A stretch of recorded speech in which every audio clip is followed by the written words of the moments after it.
ठीक है, फिर करते हैं स्टार्ट। आज हम पढ़ेंगे आपका रिप्रोडक्शन इन ऑर्गेनिज्म। जो ऑर्गेनिजम्स होते हैं उनमें कैसे कैसे जो है वो रिप्रोडक्शन होती है। ठीक है, रिप्रोडक्शन सबसे पहले तो एक बहुत बड़ी टर्म है रिप्रोडक्शन। जब हम फर्दर इसको पढ़ेंगे तब वहां पे ज्यादा अच्छे से आपको समझ आएगी। अभी देखो, जो रिप्रोडक्शन दो वर्ड से मिलके बना है, एक है री और एक है प्रोडक्शन।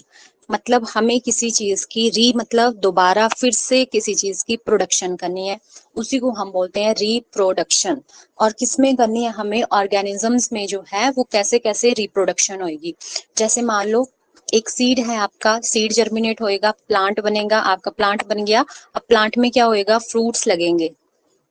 ठीक है, इन फ्रूट्स में बहुत सारे सीड होंगे, फिर बीच में फिर से ये फ्रूट नीचे गिरेंगे, यहाँ से सीड्स नीचे गिरेंगे और इनसे फिर से बहुत सारे जो हैं वो प्लांट्स बनेंगे। तो मतलब किसी चीज को फिर से रिप्रोड्यूस करने को हम बोलते हैं रिप्रोडक्शन। ठीक है, तो यहाँ पे सबसे फर्स्ट टर्म जो एनसीईआरटी में दी गई है that is a life span. अब लाइफ स्पैन क्या चीज है? किसी भी चीज का मतलब ऐसा टाइम पीरियड जब से वो बर्थ करता है और जब तक उसकी डेथ नहीं हो जाती है। अगर मैं सिंपल वर्ड्स में बोलूं तो that is birth to natural death. अब मैंने एक टर्म लिखी इधर। वैसे तो लाइफ स्पैन जैसे हमें बोल रहे हैं आपका लाइफ स्पैन कितना है, तो अब किसी का जब बर्थ हो रहा है और जब तक उसकी नेचुरल डेथ। अब ठीक है कि कोई पर्सन है, उसका बर्थ हो रहा है, फिर इन केस किसी भी इंसिडेंस होता है उसके साथ, जैसे उसकी एक्सीडेंट हो जाता है, कुछ और वजह से उसकी डेथ हो जाती है, तो अब हम थोड़ी बोलेंगे कि जो ह्यूमन है तो उसका लाइफ स्पैन 25 ईयर है। वो तो गलत बात है। जब तक उसकी जो बर्थ से लेके जब तक उसकी एक नेचुरल डेथ नहीं होती है, उस टाइम पीरियड को बोलेंगे हम लोग लाइफ स्पैन। ठीक है, period from birth to natural death of the individual. किसी भी इंडिविजुअल्स के बर्थ से लेके नेचुरल डेथ तक के टाइम को बोलेंगे हम लोग उसका लाइफ स्पैन। अब देखो, जैसे मान लो किसी का बर्थ हो गया। अब बर्थ हो गया तो उसके बाद क्या क्या जो स्टेजेस आएंगी उसकी लाइफ में, आफ्टर बर्थ उसकी लाइफ में क्या क्या होने वाला है। अब सबसे पहले तो बर्थ हो गया, प्लांट होएगा तो उसमें जर्मिनेट होएगा उसका सीड। तो फिर एक स्टेज आती है जिसको मोस्ट इंपॉर्टेंट स्टेज बोला जाता है, जुबिनाइल फेज। ठीक है, जुबिनाइल फेज के बाद फिर आएगा उसका रिप्रोडक्टिव फेज, फिर होएगी उसमें एजिंग और फिर होएगी उसकी डेथ। ये सारी की सारी प्रोसेस होएगी। मतलब देखो, जो बर्थ है, किसी बच्चे का बर्थ हो गया, फिर उसमें आना है रिप्रोडक्टिव फेज। अगर उसके बीच में एक फेज उसकी लाइफ में आता है जुबिनाइल फेज। अगर प्लांट की बात करें तो उसमें आता है वेजिटेटिव फेज। ठीक है, प्लांट में पहले क्या होगा? सीड की जर्मिनेशन होएगी, सीड जर्मिनेट होएगा, फिर उसका वेजिटेटिव फेज होएगा, फिर वेजिटेटिव फेज के बाद उसका रिप्रोडक्टिव फेज आएगा। मतलब ओवरऑल बताने का क्या मतलब है मेरा यहाँ से, कि जो बर्थ और रिप्रोडक्टिव फेज शुरू होने से पहले, ये वाला फेज शुरू होने से पहले एक फेज आता है ह्यूमंस में जिसको बोलते हैं जुबिनाइल फेज। प्लांट में आता है वेजिटेटिव फेज। और ये जो फेज है वो किस चीज की बिगनिंग को मार्क करता है? That marks the beginning of reproductive phase. Reproductive मतलब कि ये वाला फेज जब शुरू हो जाएगा तो ये मार्क कर देगा कि इसके बाद का जो फेज है वो कौन सा फेज आने वाला है। अब रिप्रोडक्शन, उसमें रिप्रोडक्टिव फेज उसका आने वाला है। ठीक है, तो जो जुवेनाइल फेज है, लिख लेना आप लोग इसको। जो जुवेनाइल फेज होता है और प्लांट्स में कौन सा होएगा? Vegetative phase. ये क्या फंक्शन करेंगे? ये मार्क करेंगे, मतलब शुरू होने वाला है इसके बाद रिप्रोडक्टिव फेज। तो रिप्रोडक्टिव फेज की बिगनिंग को कौन मार्क करेगा? जुबिनाइल फेज और वेजिटेटिव फेज। ये तो सिंपल सी बात है। अब देखो, जो एनसीईआरटी में आपके पास कुछ के लाइफ स्पैन दे के रखे हैं। पहले तो यहाँ से हार्डली अभी तक यहाँ से क्वेश्चन नहीं आया है, पर फिर भी पूछ लेते हैं। तो आपको कुछ के पता होना चाहिए। जैसे सबसे शॉर्टेस्ट लाइफ स्पैन जो है वो किसका रहेगा? जो फ्लाइज होती हैं उनका सबसे शॉर्टेस्ट लाइफ स्पैन रहेगा। जैसे बटरफ्लाई है तो उसका कितना रहता है? 1 to 2 वीक्स तक जो है वो उसका लाइफ स्पैन रहेगा। और सबसे जो लॉन्गेस्ट लाइफ स्पैन है वो किसका रहता है, वो किस किस का रहेगा? एक रहता है पैरेट का। पैरेट का कितना होएगा? 140 ईयर्स तक जो है वो पैरेट का लाइफ स्पैन। मैंने बोला कि अब ऐसा भी हो सकता है ना कि जरूरी थोड़ी है वो पैरेट 140 ईयर्स में उसकी डेथ होगी, वो तो इसका एक लाइफ का स्पैन है कि इतने टाइम से इतने टाइम में उसकी डेथ हो जाती है। बट अब इन केस उसको कुछ लग जाती है, कहीं किसी और वजह से उसकी डेथ हो जाती है, तो वो क्या होएगा उसका, वो उसकी नेचुरल डेथ नहीं होएगी। ठीक है, उसके बाद टर्टोइज आता है। अब टर्टोइज का जो लाइफ स्पैन रहेगा वो कितना रहेगा?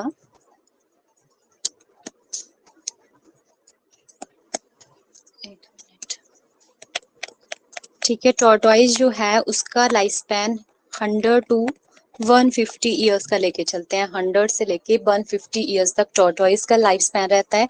और जो सबसे ज्यादा लाइफ स्पैन होता है वो किसका है? वनयार्न ट्री का, दैट इज 200 जो ईयर्स है इसका लाइफ स्पैन रहता है। जो बरगद का पेड़ होता है उसका लाइफ स्पैन जो है वो बहुत ज्यादा होता है, 200 ईयर्स तक इसको लेके चलते हैं। ठीक है, ये तो होगी बेसिक सी बात। अब चलते हैं हम रिप्रोडक्शन पे।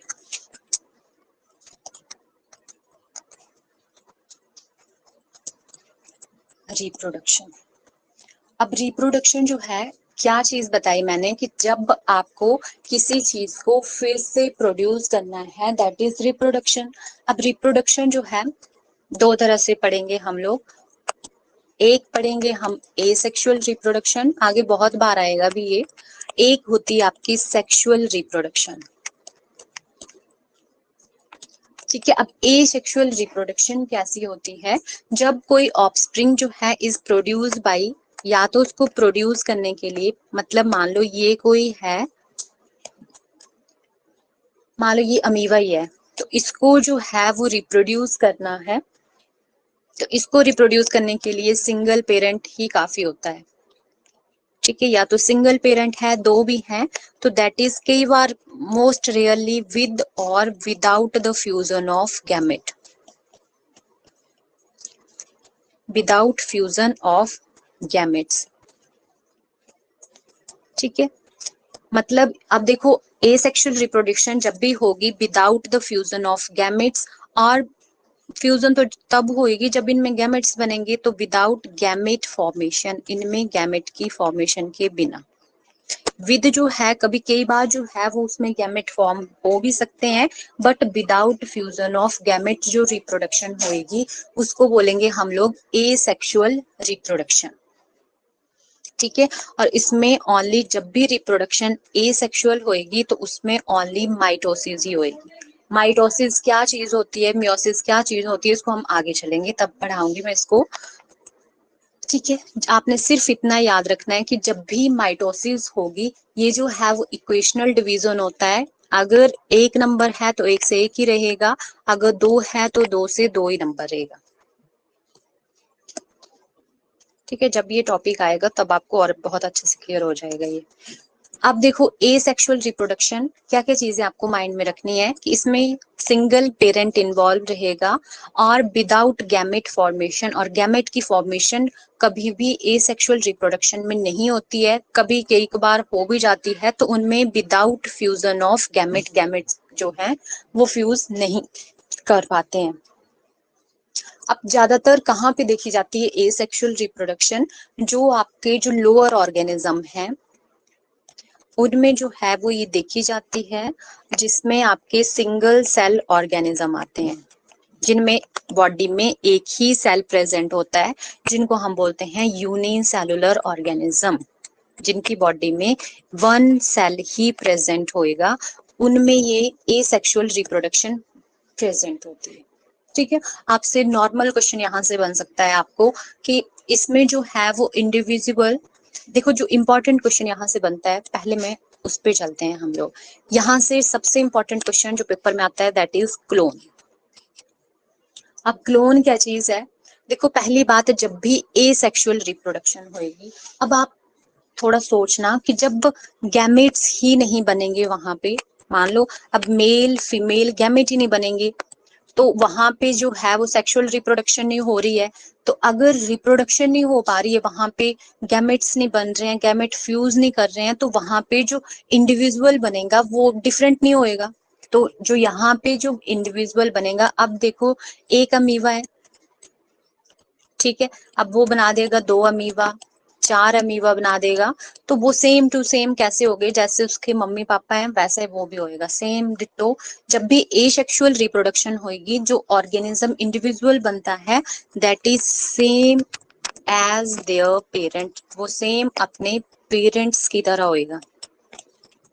और उसको हम क्या बोलेंगे, क्लोन। क्लोन कब बनता है, जब एसेक्सुअल रिप्रोडक्शन होती है। और क्लोन, देखो ये बहुत इंपॉर्टेंट टर्म है, क्लोन। क्लोन एक्चुअल में क्या चीज होती है, ऐसा इंडिविजुअल, ऐसा organism that is same as parent. अब पेरेंट की तरह सेम कैसे होएगा, मतलब 2 टर्म्स इसके लिए यूज होती हैं, जेनेटिकली भी, मतलब जो उसकी जेनेटिक अपीयरेंस है that is same as their parents, मतलब जो जीन्स पेरेंट्स में होंगे। अब आप सोचो यहाँ पे माइटोसिस हो रही है, तो वैसे ही जीन्स उसके उसमें प्रेजेंट हो रहे हैं, वैसे ही उसके जो पेरेंट्स हैं उनमें भी होंगे, उनके पेरेंट्स भी सेम टू सेम वैसे होंगे, और मॉर्फोलॉजिकली भी,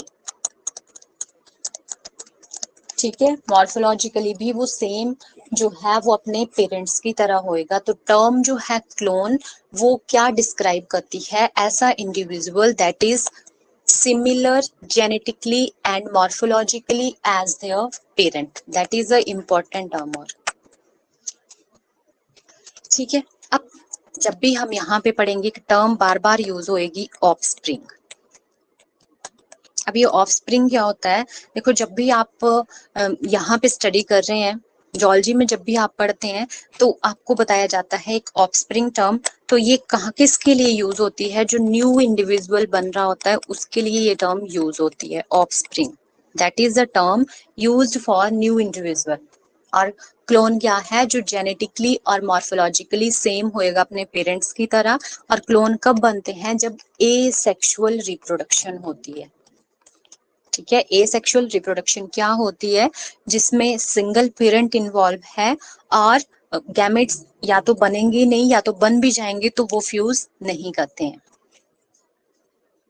ठीक है। अब दूसरी तरफ आ गई आपकी सेक्सुअल रिप्रोडक्शन। अब सेक्सुअल रिप्रोडक्शन, कैसी रिप्रोडक्शन होएगी, सबसे पहले इसमें 2 पेरेंट्स जो हैं वो इन्वॉल्व होते हैं, ठीक है, 2 पेरेंट्स इन्वॉल्व होंगे, मतलब that is a by parental. अब 2 पेरेंट्स हैं, मतलब यहाँ पे होएगी फ्यूजन ऑफ गैमेट्स, मतलब यहाँ पे गैमेट्स जो हैं वो बन भी रहे हैं और वो फ्यूज भी कर रहे हैं, उस रिप्रोडक्शन को बोलेंगे हम लोग सेक्सुअल रिप्रोडक्शन। और जहाँ पे सिंगल पेरेंट है और जिसमें विद और विदाउट गैमेट फॉर्मेशन हो रही है, बट गैमेट्स जो हैं वो फ्यूज नहीं करते हैं उनके, वैसे केस में इंडिविजुअल बनता है as same as their parent, और उसको बोलते हैं हम लोग क्लोन, ठीक है। अब बात करते हैं थोड़ी सी एसेक्सुअल रिप्रोडक्शन पे।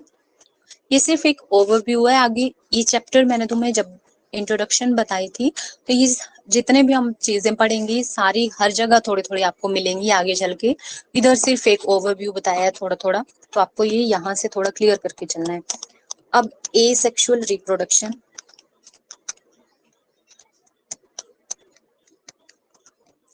एसेक्सुअल रिप्रोडक्शन क्या होती है,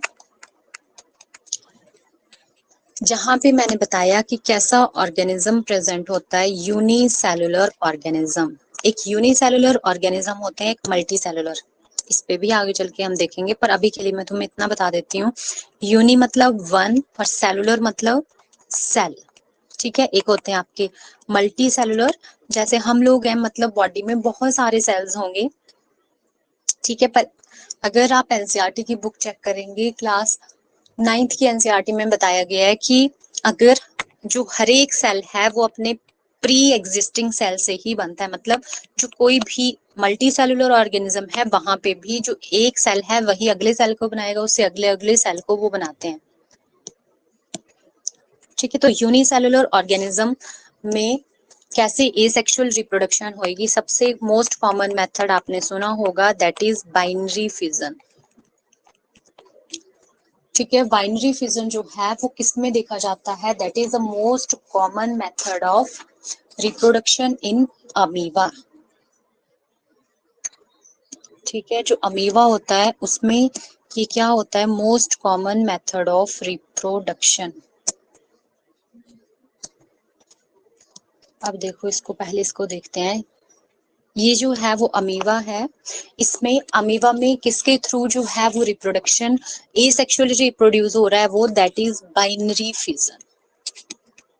एक बाइनरी फिजन भी होता है और एक मल्टीपल फिजन भी होता है। एक फिजन होता है, एक फ्यूजन भी होता है। फ्यूजन अलग चीज होती है। तो जो बाइनरी फिजन है वो किसमें प्रेजेंट है? That is in amoeba. देखो ये इसका न्यूक्लियस है, फर्दर ये आगे चल के इसका न्यूक्लियस डिवाइड करा, ये दो में डिवाइड कर गया और ये दो क्या है? Daughter nuclei. ठीक है, वैसे ही एक और एग्जांपल आपकी एनसीईआरटी में इसका देके रखा है, दैट इज बडिंग। बडिंग जो है that is the most common method of reproduction. ये क्या है? आपके अमीबा। ये किसकी बात हो रही है? देखो आपकी एक जो आपका अमीबा है, उसके बाद आपका ईस्ट है, ये क्या है? आपके यूनिसेलुलर ऑर्गेनिज्म। ठीक है, अब यहाँ पे क्या हो रहा है इसकी बॉडी में? ये पेरेंट है। अब इससे क्या होएगा? इसकी बॉडी से ऊपर की तरफ एक छोटा सा बड बाहर को निकलना शुरू हो जाएगा और फिर ये बड बिल्कुल अलग हो जाएगा। और देखो आपको देखने में लग रहा है ना कि जैसे इसका पेरेंट है वैसे ये भी देखने को सेम टू सेम वैसे के वैसे ही होते हैं, इसलिए इनको क्या बोलते हैं? क्लोन। अब अमीबा के बारे में कुछ इंटरेस्टिंग फैक्ट मैं तुम्हें बताती हूँ। फर्स्ट आपको बताया मैंने कि बाइनरी फिजन पे बात कर रहे थे हम। यूनिसेलुलर ऑर्गेनिज्म में क्या देखा जाता है? Binary fission. बाइनरी फिजन में एक है, एक से बन गए दो। बाई मतलब टू। तो यहाँ पे किस में डिवाइड हो रहा है? ये डिवीजन इनटू टू। तो इसका एग्जाम्पल रहेंगे आपके अमीबा भी इसका एग्जाम्पल रहेगा और एक पैरामीशियम भी इसका एग्जाम्पल रहेगा। ये क्या है? यूनिसेलुलर ऑर्गेनिज्म है और प्रोकैरियोट्स होते हैं। ये इनका न्यूक्लियस इतना वेल डेवलप्ड अभी तक नहीं हुआ होता है। और एक एग्जाम्पल आता है आपको मल्टीपल फिजन। मल्टीपल मतलब बहुत सारे इसमें डिवाइड करेगा ये। तो मल्टीपल मतलब एक है, इससे बहुत सारे बनेंगे आगे चल के। इसका एग्जाम्पल आपके पास आता है प्लाज्मोडियम।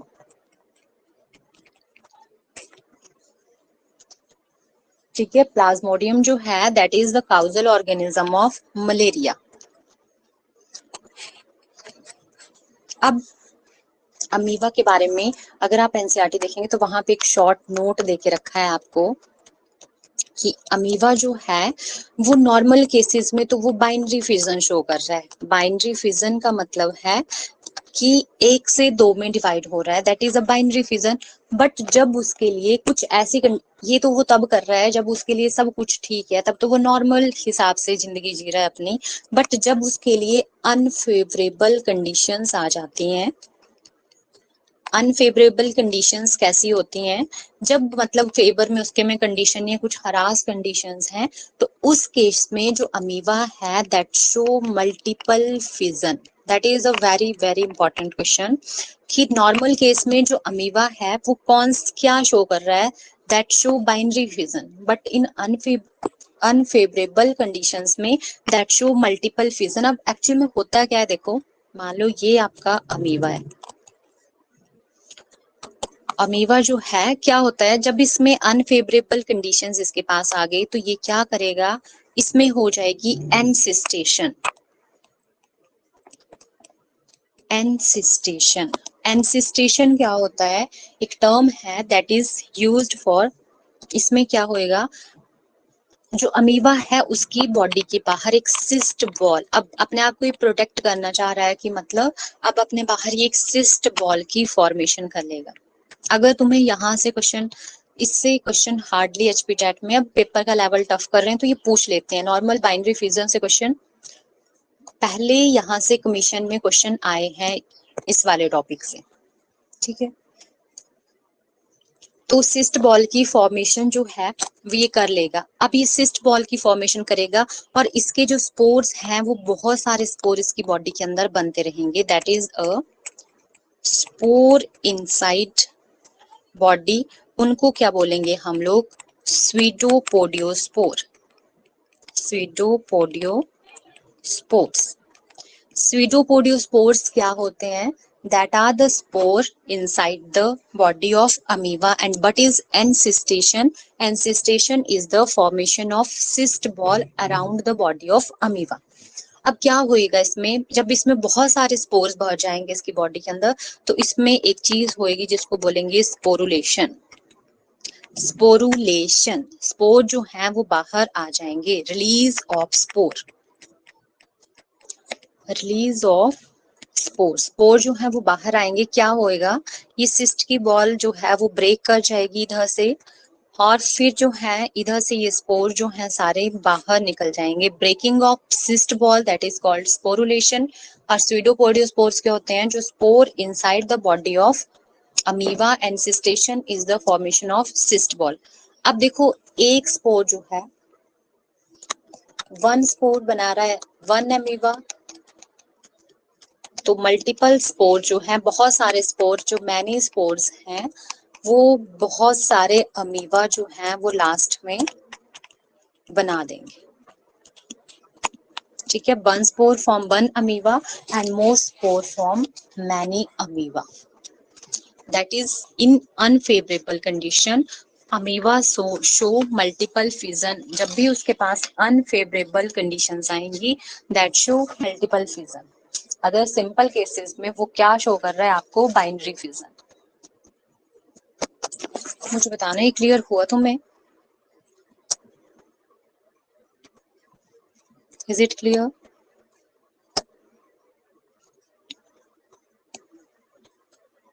चल रहा है तुम्हें समझ? ठीक है।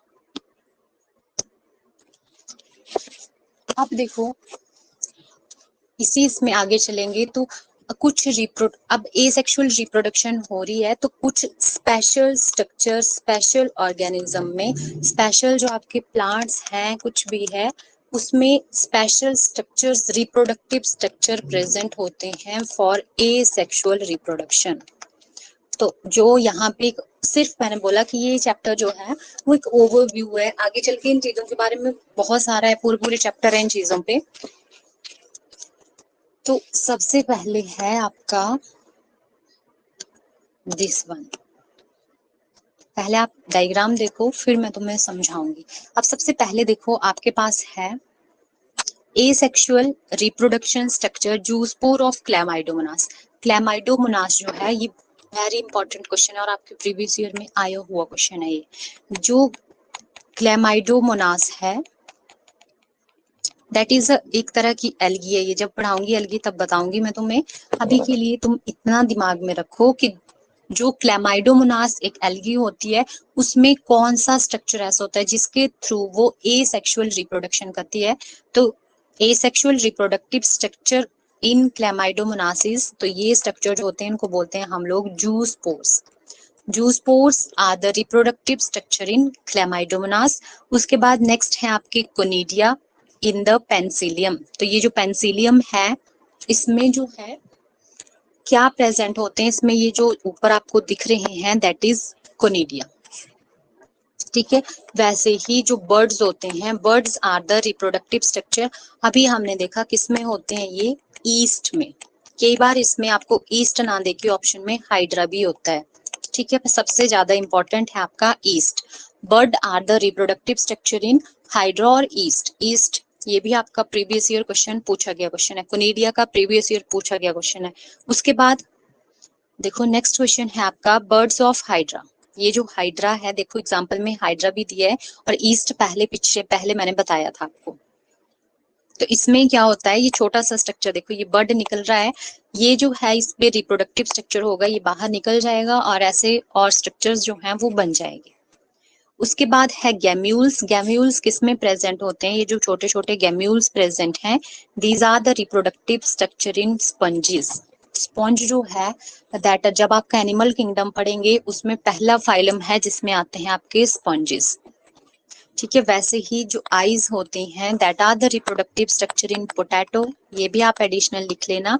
और उसके बाद एक बल्विल्स होते हैं that are the reproductive structure in agave.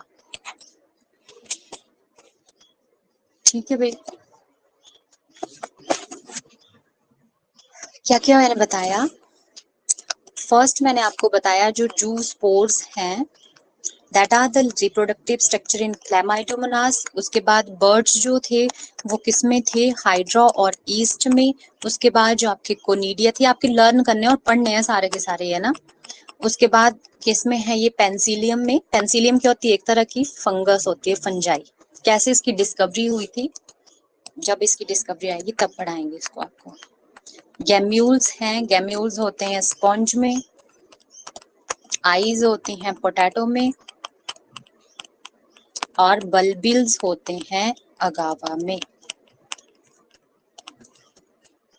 ठीक है, ये सारे के सारे रिप्रोडक्टिव स्ट्रक्चर जो हैं वो प्रेजेंट होते हैं। ये देखो, आपको देके भी रखा है इधर। ये जो फर्स्ट है vegetative propagules in angiosperms, eyes of potato. ये जो पोटैटो है इसमें आईज है, इधर से ये जर्मिनेट करेगा। ठीक है, राइजोम ऑफ जिंजर, जिंजर में ये राइजोम प्रेजेंट होते हैं। बल्विल ऑफ एगावा, ये जो अगावा है इसके ये जो बल्विल्स होते हैं यहाँ से ये रिप्रोड्यूस करता है। Leaf bud of bryophyllum, that is a very important question. ये भी प्रीवियस ईयर क्वेश्चन में तुम्हें सब क्वेश्चन मिलेंगे। और ये जो ऑफसेट्स प्रेजेंट होते हैं ये किस में होंगे? वाटर हाइसिंथ में। ठीक है, इनको जानने से पहले हम चलते हैं कि कैसे जो है वो एसेक्सुअल रिप्रोडक्शन होती है। पहले तो सबसे पहले देखो कैसे रिप्रोडक्शन, वेजिटेटिव रिप्रोडक्शन पढ़ेंगे हम लोग।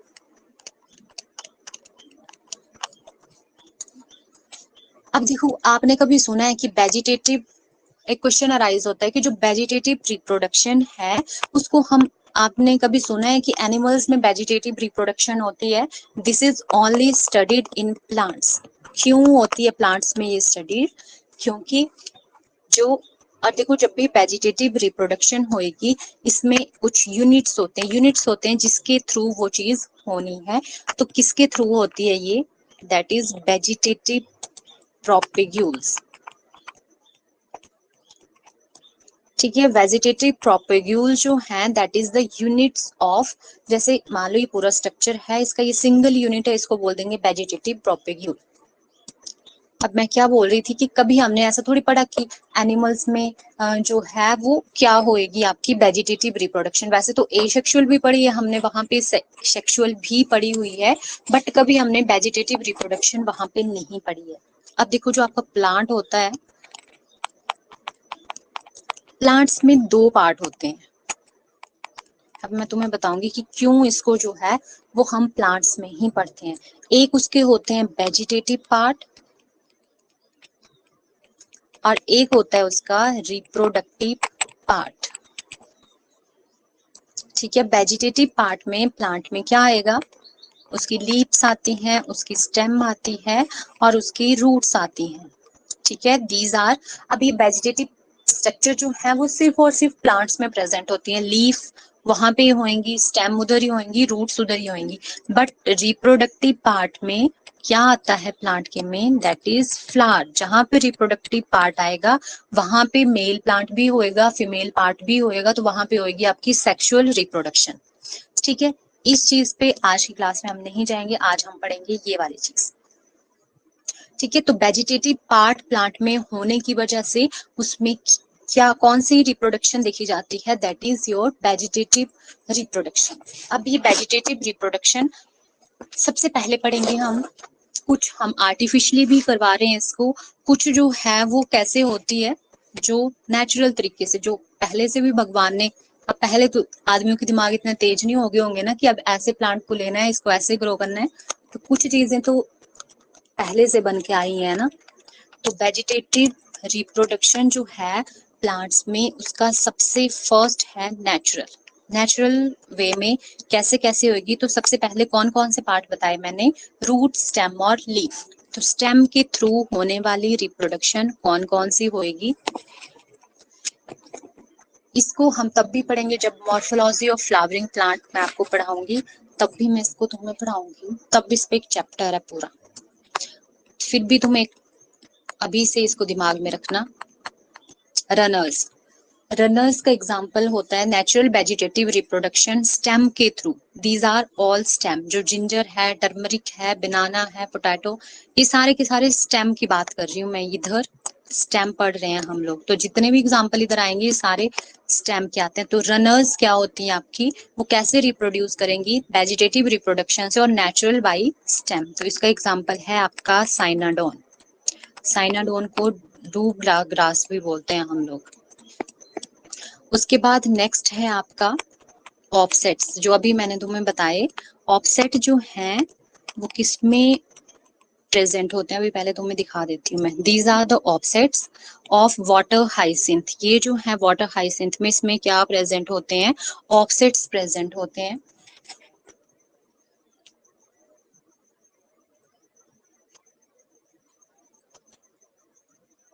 ठीक है, तो इसको बोलते हैं, these are present in eichhornia. इसी को बोलते हैं हम लोग वाटर हाइसिंथ। अब इससे भी क्वेश्चन आता है एचपीटेट में, वो भी मैं तुम्हें इधर ही बता देती हूँ।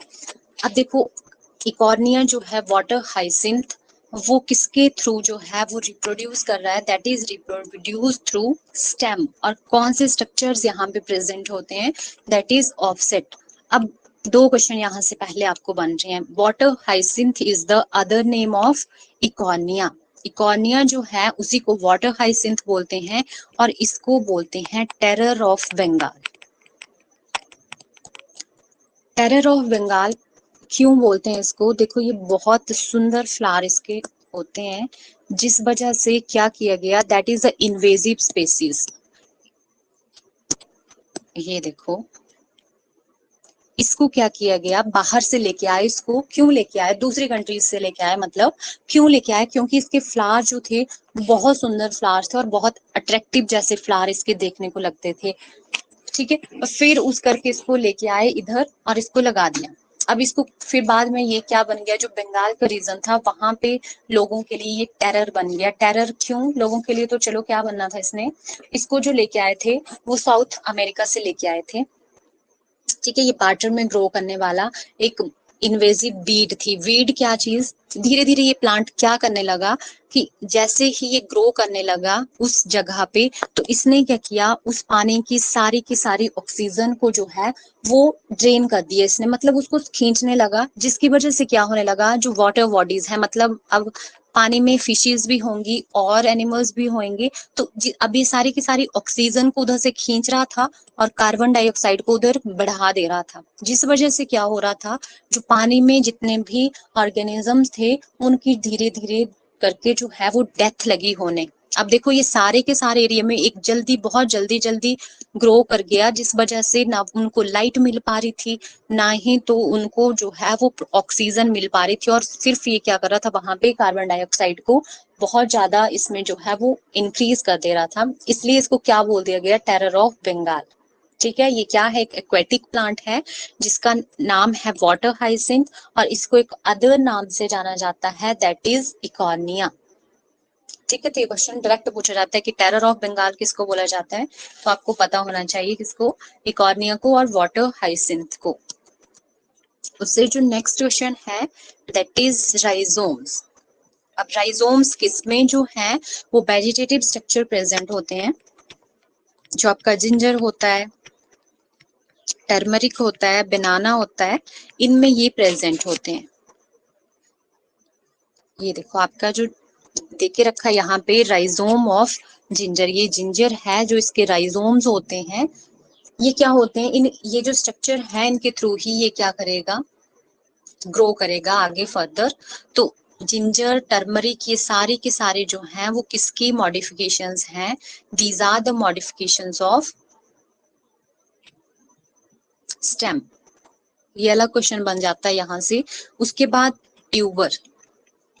ट्यूबर्स जो हैं वो किसमें, तुमने देखा होगा पोटैटो के ऊपर ऐसे ऐसे निकले होते हैं, तो ट्यूबर्स जो हैं that is present in potato. उसके बाद नेक्स्ट स्ट्रक्चर है दैट इज बल्ब। बल्ब जो हैं वो अनियन में प्रेजेंट होते हैं, गार्लिक में प्रेजेंट होंगे और लिली में प्रेजेंट होंगे। और उसके बाद शक्कर्स हैं, शक्कर जो हैं दैट आर प्रेजेंट इन क्राइसेंथेमा। ठीक है, ये शक्कर क्या होती हैं, रनर्स क्या होती हैं, ये पढ़ेंगे हम मॉर्फोलॉजी जब भी प्लांट की पढ़ेंगे तब उसमें मैं तुम्हें बताऊंगी। अभी के लिए तुमने सिर्फ इतना पढ़ना है, जो natural reproduction vegetative reproduction plant में हो रही है स्टेम के थ्रू, वो कौन सी वाली हो रही है इधर, मतलब किस किस के उसमें रनर्स भी आएंगे, आपके ऑफसेट्स भी आएंगे, राइजोम्स भी आएंगे, ट्यूबर भी, और जितने भी प्लांट्स आ रहे हैं इधर को वो सारे होंगे। उसके बाद सेकंड था रूट्स। रूट्स जो हैं, जैसे रूट्स के जो बर्ड्स ऑफ रूट की जो बर्ड्स हैं उनके थ्रू किस किस प्लांट में जो है वो रिप्रोडक्शन होती है, ये सेक्सुअली वेजिटेटिव रिप्रोडक्शन, तो वो है आपका स्वीट पोटैटो। उसके बाद डालिया है, मैरीगोल्ड है, इनमें जो है वो किसके थ्रू होएगी, बर्ड्स इन रूट्स के जो बर्ड्स होते हैं, नॉट मैरीगोल्ड, यहाँ पे मोगरा होता है। ठीक है, एनसीईआरटी में आपको दो ही एग्जांपल देके रखे हैं, वो आपको पता होना चाहिए। स्वीट पोटैटो और डालिया जो है उसमें जो है वो बर्ड्स इन रूट्स में बर्ड्स आ जाएंगे और उससे ही वो आगे वेजिटेटिवली ग्रो कर पाएगा। और थर्ड वन है लीफ। लीफ का एग्जांपल बहुत बार एचपी टेट में पूछा जाता है, अगर यहाँ से क्वेश्चन बनता है तो इसका वेरी वेरी इंपॉर्टेंट एग्जांपल है ब्रायोफाइलम। ये यहाँ पे भी दे के रखा है अगर +2 की एनसीईआरटी, और अगर आप क्लास 7 की एनसीईआरटी चेक करेंगे उधर भी ये बताया होता है क्वेश्चन कि जो ब्रायोफाइलम है वो किसके थ्रू रिप्रोड्यूस, जिसको हम नॉर्मल भाषा में पत्थर चट भी बोलते हैं, तो वो जो है देखो इसका जो लीफ होती है, लीफ के मार्जिन से क्या होता है दूसरा प्लांट्स जो है वो निकल जाता है, तो इसमें जो वेजिटेटिव रिप्रोडक्शन हो रही है वो किससे होगी, बाई लीफ। लीफ में वेजिटेटिव रिप्रोडक्शन का एग्जांपल आपका कौन सा प्लांट है, दैट इज ब्रायोफाइलम। ब्रायोफाइलम में क्या होगा आपका, रूट्स के थ्रू जो है वो रिप्रोडक्शन होएगी इधर। ठीक है, अब इससे जो नेक्स्ट है, अब ये तो होगी नेचुरल तरीके से कि ऐसे जो है वो नेचुरली हो रही है। अब कुछ तरीके से हम देखते हैं आर्टिफिशियल। आर्टिफिशियल मतलब अब कुछ तरीके से लोग ज्यादा इंटेलिजेंट होते गए तो उन्होंने अपने तरीके से भी जो है वो वेजिटेटिव रिप्रोडक्शन करी। सबसे पहला है कटिंग। कटिंग मतलब जैसे आप नॉर्मली करते हैं, शुगर केन की कटिंग कर ली, जैसे मोस्ट कॉमनली आप रोज में करते हैं, उसकी स्टेम को काटा, लगाया और लग गई आपका प्लांट। तो वैसे ही जो सिट्रस के प्लांट होते हैं उनमें की जाती है, ग्रेप्स वगैरह में की जाती है कटिंग। कटिंग जो है वो नॉर्मल मेथड है। उसके बाद है आपका ग्राफ्टिंग।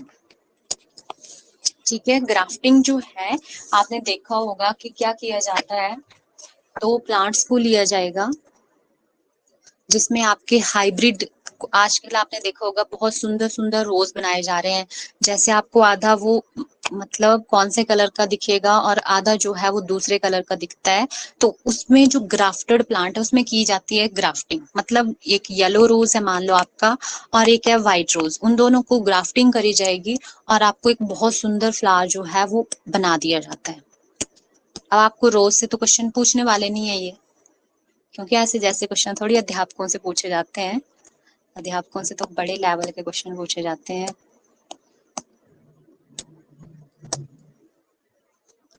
अब देखो, जो जब भी ग्राफ्टिंग करी जाएगी, आपको यहाँ से इंपॉर्टेंट क्वेश्चन बताती हूँ। यहाँ से क्वेश्चन आता है स्टॉक और एक आता है साइकन। ठीक है, साइकन किसका पार्ट होता है, स्टॉक कौन सा पार्ट होता है। सबसे पहले देखो, जो एक प्लांट है जो पहले से जमीन में लगा हुआ है, ठीक है, उसको बोलेंगे, उसकी स्टेम को बोलेंगे हम लोग स्टॉक। ठीक है, और जिसको हम आर्टिफिशियली मतलब दूसरे प्लांट से लेके आ रहे हैं और उसको इसके साथ लगा रहे हैं, उसको बोलेंगे हम लोग साइकोन। अब पहली बात कि आपको कैसे याद रहेगा कि दूसरा प्लांट की कौन सी थी और पहले की कौन सी, तो पहले तो आपको याद रह जाएगी जिसको नीचे है उसको स्टॉक। अब देखो यहाँ पे जो साइकन बर्ड है उस पे एक बर्ड आता है सी। सी मतलब कैप, कैप हम सर पे लगाते हैं, तो जो ऊपर जो चीज होगी आपका, तो साइकॉन कहाँ पे होगा, जो ऊपर वाला प्लांट होगा जो किसी दूसरे प्लांट से आप लेके आए होंगे, और जो पहले से वहां पे होगा दैट इज उसकी स्टेम को बोलेंगे स्टॉक। ठीक है, मतलब stock is the part of rooted plant and that is the part of, that is a stem part. ठीक है, ये रूटेड जो प्लांट होगा उसका पार्ट स्टॉक होगा, और जो दूसरा होगा उसको बोलेंगे हम लोग साइकॉन। तो आपको एक याद रखना है, साइकन मतलब इस पे आ रहा है आपका सी, तो कैप आप सर पे लगाते हैं, और दूसरे जो हैं आपको वैसे याद रह जाएगा। तो ये ज्यादातर किसमें करी जाती है, जो गुआवा होता है आपका, मैंगो वगैरह में आपके हाइब्रिड इसके जो हैं वो मैंगो बनाए जा रहे हैं आजकल, तो उनमें जो है वो ग्राफ्टिंग करी जाती है। ठीक है, अब एक क्वेश्चन अराइज होता है मेरे माइंड में आ रहा है, तो आपके में भी आ ही रहा होगा कि जो ग्राफ्टिंग है वो एक्चुअल में कैसे ग्राफ्टिंग होगी। यहाँ पे एक पौधा लेके आए जो दूसरा पौधा है, अब यहाँ पे कुछ केमिकल्स जो हैं वो लिए जाते हैं, उसको यहाँ पे लगाया जाएगा, इसको क्या करेंगे फिर बाइंड कर देंगे। ठीक है, तो ये बाइंड मतलब what is the important for grafting. Grafting अब ऐसा तो नहीं कि मैंने लिया एक प्लांट और एक दूसरा ले लिया, अब मैंने सोचा मैं घर पे ग्राफ्टिंग कर लेती हूँ, तो उसके लिए सबसे इम्पोर्टेंट है कौन कौन कौन सी ग्राफ्टिंग जो है वो सक्सेसफुल रहती है। जो क्या होगा, आपका जो कनेक्शन है वेस्कुलर बंडल का वो अच्छे से बनना चाहिए, वही सक्सेसफुल होगी। ठीक है, तो सबसे इंपॉर्टेंट होता है ग्राफ्टिंग में कनेक्शन ऑफ वेस्कुलर बंडल। ठीक है, उसके बाद कुछ प्लांट्स में लेयरिंग भी करते हैं। आपने देखा होगा कि ये अच्छा खासा प्लांट है, ठीक है, एक प्लांट है, इधर से इसकी स्टेम है, इसको इधर नीचे लगा दिया जाएगा, और इसको बोलते हैं लेयरिंग। तो लेयरिंग किसमें करी जाती है, जो लीची है, सिट्रस के प्लांट हैं, और जैस्मिन वगैरह में जो है वो लेयरिंग करी जाती है। ठीक है, लेयरिंग जो है लाइक लीची, सिट्रस और जैस्मिन में जो है वो लेयरिंग करी जाती है। मुझे बताएंगे यहाँ तक क्लियर है आपको?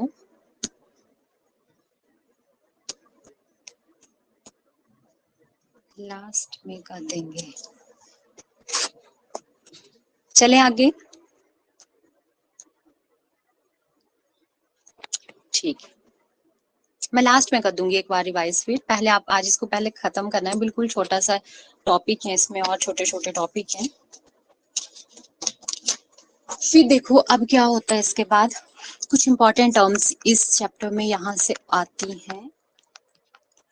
जो एक होते हैं आपके plant that are called as monocarpic plant. और आपने एक बात का ध्यान रखना है, जो जो मैं वर्ड क्लास में बोलती हूँ वो हर एक वर्ड इंपॉर्टेंट होता है, तो आपने हर एक वर्ड को अच्छे से समझना है। जहां पे भी समझ नहीं आएगा, जब भी मैं पढ़ा बैठूंगी तो आप पूछ लेना मेरे से फिर, है ना। मोनोकार्पिक प्लांट्स, मोनो मोनो मतलब one, plant that produce flower once in life. ये क्वेश्चन भी एचपी टैट में अभी आपने पिछला टैट दिया होगा, उससे पिछला, वहां पे ये रिपीटेड क्वेश्चन पूछा गया है। तो मोनोकार्पिक प्लांट ऐसे प्लांट्स होते हैं जो कब फ्लावरिंग करते हैं, प्लांट्स दैट फ्लावर्स, मोनो मतलब वन टाइम, अपनी पूरी की पूरी लाइफ में एक बार उन पे फ्लावरिंग होएगी, और फिर उनकी क्या हो जाती है, डेथ। तो मोनोकार्पिक प्लांट का एग्जाम्पल है आपका बैम्बो। आपसे सिंपल ऐसे भी पूछ सकते हैं मोनोकार्पिक प्लांट का कौन सा है, और आपको ज्यादातर क्वेश्चन जो आता है वो ऐसे आता है, plant that produce flower Burns in life, मतलब पूरी लाइफ स्पैन में सिर्फ एक बार ही फ्लावरिंग होएगी, जब भी उसमें फ्लावरिंग हो जाती है आपने देखा होगा बैम्बू की डेथ हो जाती है। और बाकी के प्लांट्स जैसे आपके पॉलीकार्पिक, पॉली मतलब बहुत सारे, अब जैसे आपने बियरिंग फ्लावर्स एवरी ईयर, इनमें हर साल जो है वो क्या होती है, फ्लावरिंग होएगी। तो इसका एग्जाम्पल है आपके सारे के सारे बाकी जितने भी होते हैं, आपके मैंगो है, एप्पल है, ये पॉलीकार्पिक प्लांट्स हैं। फिर इसके बाद एक टर्म्स, कुछ टर्म्स और आती हैं, वो एनसीईआरटी में आपको नहीं है पर फिर भी मैं बता देती हूँ। एक होते हैं आपके एनुअल प्लांट्स। एनुअल प्लांट क्या होता है? एनुअल मतलब जो अपने लाइफ साइकिल को कंप्लीट करेंगे इन वन साइकिल और वन सीजन। मतलब एक सीजन में वो अपना लाइफ साइकिल जो है वो क्या कर लेंगे, कंप्लीट कर लेंगे अपने लाइफ साइकिल को। उन प्लांट्स को बोलेंगे हम लोग, जैसे आपको एग्जांपल दूं मैं, पी का प्लांट आपने देखा होगा एक ही सीजन में लगता है, उसके बाद उसकी डेथ हो जाती है। बट उसके कंपैरिजन में अगर तुम्हें मैं एग्जांपल दूं बाइनियल प्लांट, बाइनियल, बाई मतलब टू, बाइनियल प्लांट्स, एनुअल मतलब वन, बाई मतलब two, plant which complete their life cycle in two seasons, दो सीजन्स में। जैसे आपने अनियन देखा होगा, रेडिश, देखो मैं आपको एक नॉर्मल एग्जांपल देती हूँ इसका। जैसे आपने रेडिश देखी होगी, एक सीजन में जो रेडिश है उसमें रेडिश लगती है, ठीक है। जब मतलब आप उसको नहीं निकालेंगे बहुत टाइम तक, जो सीजन उसका कंप्लीट हो गया, मतलब जिसमें रेडिश निकल जाएगी नीचे से, वो कंप्लीट हो गया, फिर उसके ऊपर आपने देखा होगा कुछ ऐसे पौधा बन जाता है और उसमें एक सब्जी भी लगती है जिसको हम खाते भी हैं नॉर्मली, है ना। तो ये अपना लाइफ साइकिल दो सीजन्स में कंप्लीट करता है। एक में इसका कौन सा, इसमें वेजिटेटिव ग्रोथ होगी और दूसरे में इसकी रिप्रोडक्टिव ग्रोथ होगी, मतलब इसमें फ्लावरिंग होगी, इसमें फ्रूट लगेगा। तो जैसे अनियन में भी आपने ऐसा देखोगा, अगर आप अनियन को नहीं निकालेंगे फिर बहुत टाइम तक उसको रहने देंगे तो दूसरे सीजन में उसमें क्या होते हैं, उसमें सीड्स होते हैं, जो अनियन की सीड्स निकलते हैं, फिर वो दूसरे सीजन में उसमें बहुत सुंदर एक ऐसे गुच्छा जैसा, क्लस्टर जैसा फ्लावर्स बनता है बहुत बड़ा। तो biennial plants that complete their life cycle in two seasons. और एक होते हैं आपके पेरिनियल प्लांट्स। पेरिनियल प्लांट्स कौन से होते हैं? जो बहुत सालों तक जो है वो लीव करते हैं, that leave in for several years. जैसे मैंगो का प्लांट है आपका, एप्पल है, अब वो तो नहीं होगा एक सीजन में, दूसरे में वो बहुत टाइम तक रहते हैं। अब यहाँ पे एक और एग्जांपल आपकी एनसीईआरटी में most important, very important example है। एक ऐसा प्लांट है जिसमें फ्लावरिंग जो है वो 12 ईयर में जो है वो होती है, ठीक है, जिसका नाम है नील कुरंजी, नीला कुरंजी। आपने सुना भी होगा। इसमें इसको क्या बोलते हैं, इसको अदर नेम भी आप लिख लो, बोटेनिकल नेम है इसका स्ट्रॉबिलेंथस कुंथियाना। ये कहाँ पे पाया जाता है? स्ट्रॉबिलेंथस कुंथियाना जो है that are found in Kerala, Karnataka और तमिलनाडु के रीजन्स में ये प्रेजेंट होता है प्लांट, ठीक है। अब मैं तुम्हें पहले इसको दिखाती हूँ फिर इसके कुछ फैक्ट्स। ये देखो, ये बहुत सुंदर फ्लावर होता है, बहुत बहुत ज्यादा सुंदर होता है ये। मतलब ये जो केरला, कर्नाटक और तमिलनाडु के रीजन्स हैं, ये इस फ्लावर को करके टूरिज्म के लिए जो है वो बहुत फेमस है। पर एक्चुअल में जो है वो इसमें फ्लावरिंग होती है 12 ईयर में जो है वो इसमें फ्लावरिंग होती है। क्यों होगी? क्योंकि जो इसकी पॉलिनेशन है इस प्लांट की, दैट टेक टाइम। अभी जो पिछले टाइम जो इसमें फ्लावरिंग हुई थी वो हुई थी 2018 में, और वो भी कुछ इन्वायरमेंटल फैक्टर की वजह से। जैसे मोस्टली जो इसमें फ्लावरिंग होएगी इस प्लांट में वो सितंबर, अगस्त सितंबर से लेके अक्टूबर तक होती है इसमें। उससे पहले 2006 में हुई थी, अब प्रोबेबिलिटी है 2030 में होने की इसमें फ्लावरिंग, ठीक है। तो plant that flowering once in 12 year that is Strobilanthes kunthiana, जिसको बोलते हैं नीला कुरंजी, ठीक है। इसमें 12 ईयर में होगी। अब ये आपका ए सेक्सुअल रिप्रोडक्शन वाला पार्ट कंप्लीट। अब थोड़ा सा आपको सेक्सुअल रिप्रोडक्शन का भी एक ओवरव्यू मैं यहाँ पे देती हूँ, फिर इसके साथ ही इस क्लास को खत्म करेंगे हम। अब देखो, सेक्सुअल रिप्रोडक्शन वैसे तो अभी चैप्टर है आपके, फिर भी सेक्सुअल रिप्रोडक्शन में यहाँ पे दिया गया है तो बताएंगे आपको कि क्या होती है। देखो, सेक्सुअल रिप्रोडक्शन कैसे होगी, जिसमें क्या क्या चीजें होंगी। अब जैसे दो एग्जांपल लेके चलते हैं, एक एनिमल है और एक है आपके प्लांट्स, एनिमल्स और प्लांट्स। अब एनिमल्स में मैंने तुम्हें बताया बर्थ हुआ, फिर उसकी ग्रोथ हुई, फिर उसमें आया रिप्रोडक्टिव फेज। तो बर्थ से लेके रिप्रोडक्टिव फेज के टाइम को हम बोलेंगे उसका जुवेनाइल फेज, मतलब इसके बीच में जो फेज आया उसको बोलेंगे जुवेनाइल फेज। वैसे ही प्लांट में, अब प्लांट में ऐसा तो होएगा नहीं, उसका बर्थ होएगा तो उसमें क्या होएगा, उसका सीड जर्मिनेट होएगा, फिर उसकी ग्रोथ होएगी और फिर होएगी उसकी रिप्रोडक्शन, और यहाँ पे जो फेज आएगा वेजिटेटिव फेज। अब रिप्रोडक्शन सेक्सुअल हुई, मैंने तुम्हें शुरू में भी बताया था, इसमें मेल भी होएगा फीमेल भी होएगी। तो क्या क्या होता है अब यहाँ पे, अब कुछ इवेंट्स ऑफ सेक्सुअल रिप्रोडक्शन अब कैसे कैसे होंगे। एक है प्री फर्टिलाइजेशन इवेंट, फर्टिलाइजेशन होने से पहले के इवेंट, फिर हो जाएगी फर्टिलाइजेशन, और फिर होगी पोस्ट फर्टिलाइजेशन। मान लो, अब मैं तुम्हें जेन्युइन एग्जांपल देती हूँ, उससे तुम्हें समझ आ जाएगा। अब फर्टिलाइजेशन होने से पहले जो है वो दो इंसानों का मिलना भी तो जरूरी है ना। तो फर्टिलाइजेशन मतलब मान लो लड़का और लड़की का मिलना बिफोर फर्टिलाइजेशन जरूरी है, तो उसमें आगे आपके प्री फर्टिलाइजेशन इवेंट, मतलब वहां पे क्या होगा, दैट इज गैमेटोजेनेसिस। बहुत इंपॉर्टेंट टर्म है ये गैमेटोजेनेसिस। जेनेसिस वर्ड जब भी मैं यूज करूंगी that is for the formation, किसी भी चीज की फॉर्मेशन होगी मतलब जेनेसिस, और किसकी जेनेसिस हो रही है, गैमेट्स की।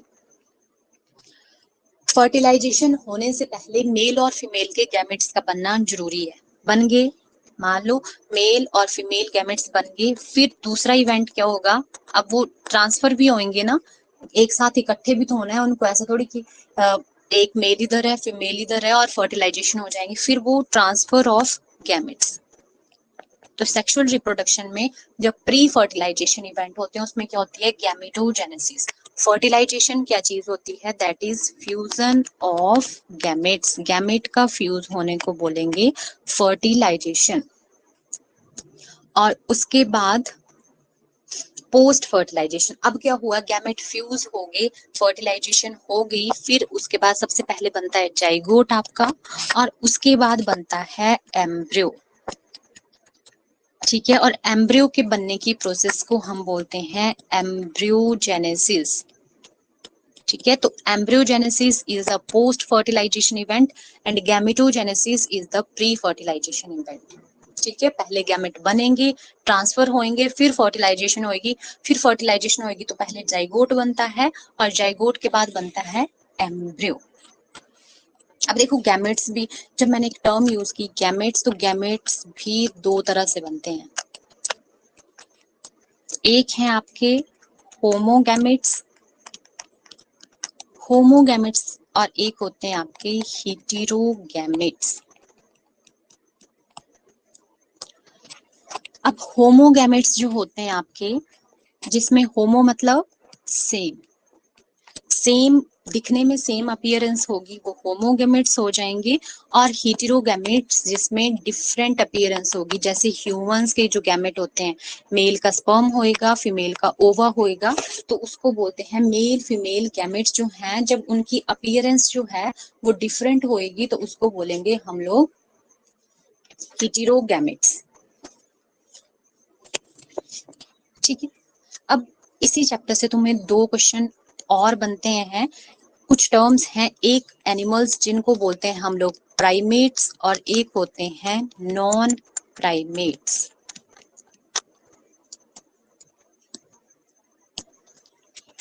अब देखो प्राइमेट्स क्या से होते हैं, प्राइमेट्स ऐसे एनिमल्स होंगे, ऐसे ऑर्गेनिज्म जिसमें मेंस्ट्रुअल साइकिल चलता है। ठीक है, दो साइकिल होते हैं, एक मेंस्ट्रुअल साइकिल होएगा, पढ़ेंगे इसको भी हम, और एक होता है आपका अस्टर साइकिल। तो जो प्राइमेट्स जैसे हम हैं, इसके एग्जाम्पल पूछे जाते हैं HPTET में, तो HAM, हम क्या है, प्राइमेट्स। तो हम के एग्जाम्पल में कौन कौन सी चीजें आती हैं आपकी, ह्यूमन है, एप्स हैं, उसके बाद मंकी होते हैं, मंकी के बाद चिंपैंजी गोरिल्ला, वो भी यहीं पे आते हैं हम में। ह्यूमन एप्स मंकी जो हैं वो क्या होते हैं, प्राइमेट्स, जिनमें क्या चलता है, मेंस्ट्रुअल साइकिल, और ओस्टर साइकिल जो है वो किस में चलता है, जो आपकी कऊ होती है, शीप होती है। मतलब इनमें जो है वो मतलब कुछ सीजन पे कुछ फेवरेबल कंडीशन में इनमें एक बार ही इनका साइकिल ऊस्टर साइकिल होता है, और इनमें साइक्लिक चेंजेस होते रहते हैं, ओवरीज बनेंगी, फॉलिकल डिवेलप होंगी, और डिफरेंट हार्मोन्स की वजह से ये चीज होती है।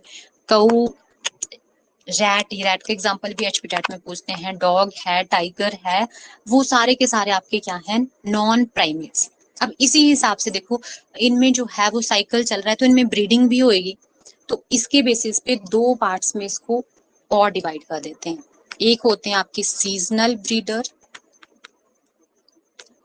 और एक होते हैं आपके कॉन्टिन्यूअस ब्रीडर। सीजनल ब्रीडर क्या होते हैं भाई, जो पर्टिकुलर सीजन पे स्पेसिफिक टाइम पे ही ईयर के उनमें ब्रीडिंग होएगी, breed only during specific time, मतलब जब उनके लिए जो है वो फेवरेबल कंडीशन होंगी। आपने देखा होगा जो कऊ होती हैं, शीप होंगी, वो हर टाइम ब्रीडिंग थोड़ी शो करती है ना, कुछ फेवरेबल, जब उनके लिए अपनी फेवरेबल कंडीशंस लगेंगी तभी होते हैं। बट एक कॉन्टिन्यूअस ब्रीड होते हैं जो through out the year breed करते रहते हैं, जैसे हम हैं ह्यूमन, गोरिल्ला वगैरह जो हैं वो कॉन्टिन्यूअस ब्रीडर हैं। और सीजनल ब्रीडर कौन से होते हैं आपके, जो कुछ पर्टिकुलर टाइम पे ही ब्रीड करते हैं। ये एनिमल से हो गया। बस अब लास्ट टर्म है, और ये वेरी वेरी इंपॉर्टेंट टर्म है।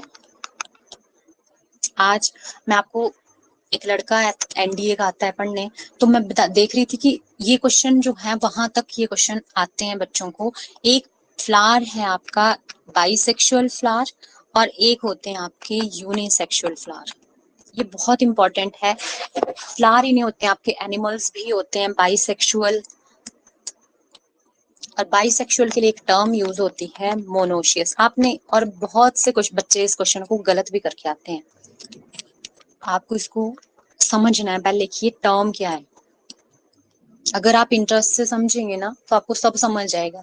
अगर आप बर्डन समझेंगे कि अब ये थोड़ा ज्यादा हो रहा है या ये टीचर कम पढ़ा रहा है या कुछ, जब आप इंटरेस्ट लेंगे तो आपका मन करेगा कि मुझे पढ़ाते रहे। और जब बर्डन किसी भी चीज को ले लेंगे, चाहे वो कोई भी सब्जेक्ट है, फिर उसके बाद डाइशियस और हेटेरोथैलिक। अब देखो, बाई, बाई मतलब बोथ, बाई मतलब दो, बोथ, या बाई मतलब टू। ठीक है, तो बोथ मेल प्लस फीमेल जो है वो कहाँ पे होंगे, बाई मतलब दोनों, both sexes are in same plant और सेम इंडिविजुअल और सेम एनिमल। ठीक है, बाइसेक्सुअल प्लांट्स और फ्लावर्स और एनिमल्स कौन से होंगे, बाई मतलब बोथ, और सेक्सेस, बोथ सेक्सेस जो हैं वो किस पे होंगे, सेम प्लांट पे होंगे और सेम एनिमल पे होंगे। ठीक है, बाइसेक्सुअल ज्यादातर टर्म जो है वो एनिमल्स के लिए यूज करी जाती है, प्लांट्स के लिए भी। और एक टर्म है मोनोशियस, मोनो मतलब वन, और शियस मतलब वन थैलस, होमोथैलस मतलब सेम थैलस। मोनोशियस मतलब एक में जो है वो दोनों जो सेक्सेस हैं वो प्रेजेंट होंगे। Bisexual means monoecious. ठीक है, और होमोथैलिक मतलब, होमो मतलब एक, थैलस पे बोथ मेल प्लस फीमेल जो है वो प्रेजेंट होते हैं। और एक आपकी टर्म आती है यूनिसेक्सुअल। यूनिसेक्सुअल मतलब यूनिक, यूनी मतलब डिफरेंट, मेल प्लस फीमेल जो होंगे वो यूनी मतलब एक पे, एक सेक्स पे सिर्फ एक, एक पे मेल होएगा एक पे फीमेल। और डाई, डाई मतलब दोनों जो है शियस, डाइशियस, दोनों जो है वो किस पे होंगे, डिफरेंट पे। मोनो मतलब एक पे ही होंगे, डाई मतलब दोनों डिफरेंट डिफरेंट प्लांट्स और एनिमल्स पे होंगे। हेटेरो मतलब डिफरेंट थैलस पे डिफरेंट प्लांट होएगा। अब जब ये चीज तुम्हें क्लियर होगी तो तुम्हें बाइसेक्सुअल को बोलेंगे हम मोनोशियस। इसका एग्जाम्पल तुमसे पूछा जाता है तो एम, बी से तुम इसको याद रखना, सी सी, एम से मोनोशियस, बी से बाइसेक्सुअल, बी के बाद क्या आता है, सी सी। तो जो आपके कुकुर बीटा होता है जिसको आप स्क्वैश भी बोलते हैं, और कोकोनट, इनमें जो फ्लावर्स होते हैं मेल और फीमेल जो है प्लांट वो सेम प्लांट पे होंगे, ठीक है, जिस पे मेल होता है उसी पे फीमेल भी होएगा। और एनिमल्स में अगर इसका एग्जांपल देखें तो जब हम अर्थवॉर्म के बारे में पढ़ेंगे तो इसका एग्जांपल है आपका अर्थवॉर्म। अर्थवॉर्म जो है उसमें मेल और फीमेल जो है वो सेम ही बॉडी पे होते हैं, ऐसा नहीं कि मेल अलग बॉडी पे है फीमेल अलग के सेम पे होगा। और उसके बाद आपके जो यूनिसेक्सुअल हैं जिसको हमने क्या बोला डाइशियस, तो इसको आप डी यू यूनिवर्सिटी से बच्चे क्या करते हैं PhD, पी से हो जाएगा आपका पपाया और डेट पाम। जो आपने पपाया और डेट पाम का प्लांट देखा होगा तो उनमें एक प्लांट पे मेल होता है दूसरे पे फीमेल होएगा, ठीक है। तो यहाँ पे डाइशियस और यूनिसेक्सुअल, ठीक है। और अगर बाइसेक्सुअल और मोनो बाइसेक्सुअल होते हैं जो एक पे ही होंगे, उनके लिए एक टर्म और यूज होती है जिसको बोलते हैं हर्मैफ्रोडाइट्स। बाइसेक्सुअल एनिमल्स के केस में यूज होती है, जिसमें आपका अर्थवॉर्म आता है, स्पॉन्ज आती है, टेपवॉर्म आता है, वो इधर आते हैं। ये एग्जांपल तुम्हें पता होना चाहिए। पपाया और डेट पाम यूनिसेक्सुअल और डाइसियस होते हैं, और जो आपका कुकुरबिटा और कोकोनट है वो आपका क्या होता है दैट इज बाइसेक्सुअल और मोनोशियस, ठीक है। That's all.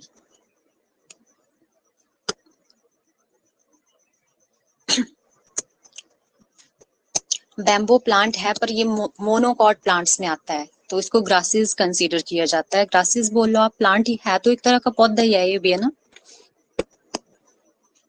मुझे बताएंगे क्लियर हुआ? तुम एक बार रिवाइज करवा दो इसको।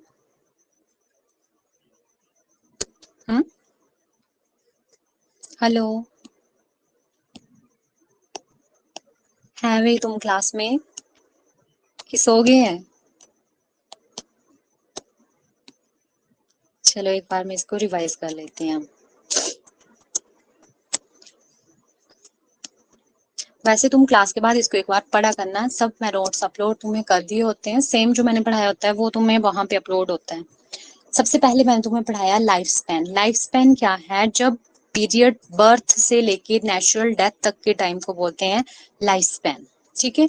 बर्थ और रिप्रोडक्टिव फेज शुरू होने से पहले एक मार्किंग उसको एक फेज करता है जिसको जुबिनाइल फेज बोलते हैं, और वेजिटेटिव फेज भी उसको बोलते हैं।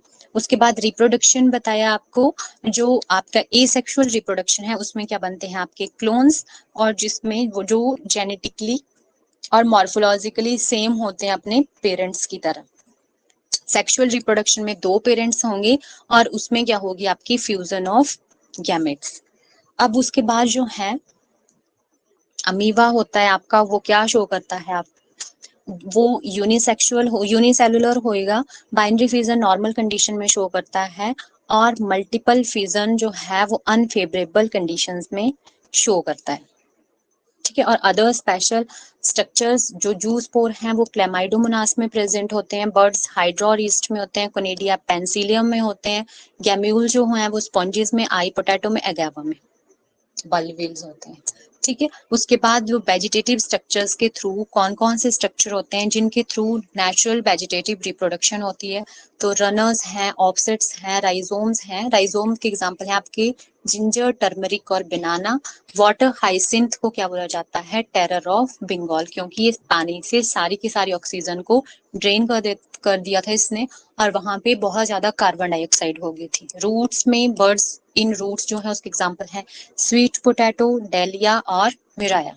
और बाई लीव्स जो हैं वो Bryophyllum, that is the important question. और आर्टिफिशियल वेजिटेटिव रिप्रोडक्शन जो है वो किसके थ्रू होएगी?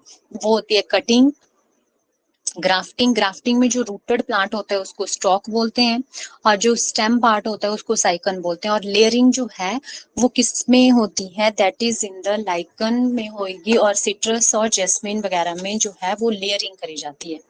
उसके बाद आपके प्लांट्स जो हैं, इसके आगे इधर शायद शो नहीं हो रहे हैं, नेक्स्ट उसके आगे मैं तुम्हें ऐसे समझा देती हूँ कि उसके बाद मैंने तुम्हें क्या क्या बताया। उसके बाद प्लांट्स बताए आपके मोनोकार्पिक, जिसमें आपका बैम्बो आता है, पॉलीकार्प। मोनोकार्पिक होते हैं जो लाइफ में एक ही बार जो है वो क्या करेंगे, फ्लावरिंग करते हैं, उसके बाद वो डेथ हो जाती है उसकी। जैसे ये कोई क्वेश्चन पूछ रहे थे कि जो आपका बैम्बू होता है, देखो बैम्बू ग्रासेस में आपके कौन से प्लांट आते हैं, जो आपके मोनोकॉट प्लांट्स आते हैं। मोनोकॉट डाइकॉट पढ़ाऊंगी तब इस बात पर चलेंगे कि ग्रासेस में क्या क्या है। अभी आप मोनोकॉट को इतना ध्यान में रखो कि इसमें एक बार फ्लावरिंग होएगी और पूरे लाइफ स्पैन में, उसके बाद इसकी डेथ हो जाती है। किसमें? बैम्बो में। उसके बाद कुछ होते हैं पॉलीकार्पिक, पॉलीकार्पिक में मैंगो आता है आपका।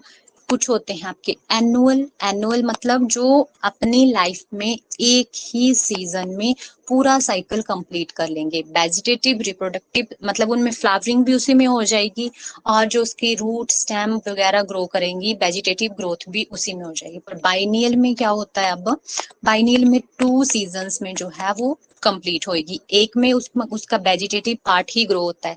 आपने रेडिश देखी होगी तो एक में सिर्फ उसमें लीव्स आई होती हैं, आगे से नीचे स्टेम होती है और छोटी छोटी रूट्स होती हैं ना, ऐसे ऐसे फाइब्रस जैसे निकली होती हैं। फिर उसके बाद देखेंगे आप, तब उसमें जाके फ्लावरिंग होती है और सीड होते हैं। 12 ईयर में जो प्लांट फ्लावरिंग करता है दैट इज स्ट्रोबिलैंथस कुंथियाना।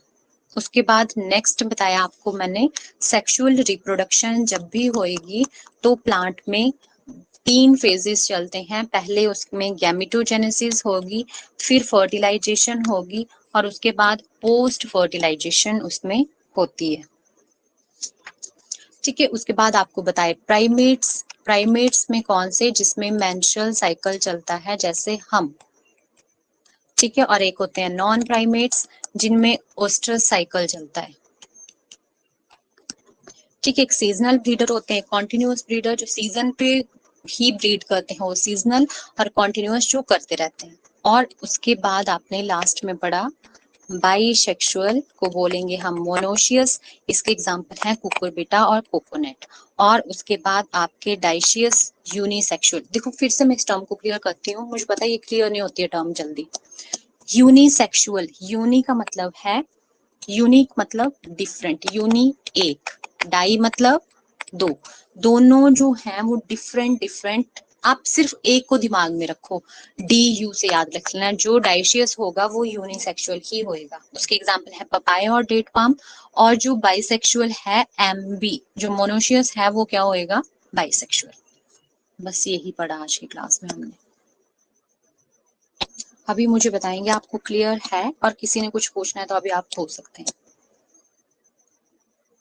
अगर तुम्हें इम्यूनिटी और ब्लड टॉपिक का, और एक टेस्ट में तुम्हें अपलोड करूंगी मंडे को।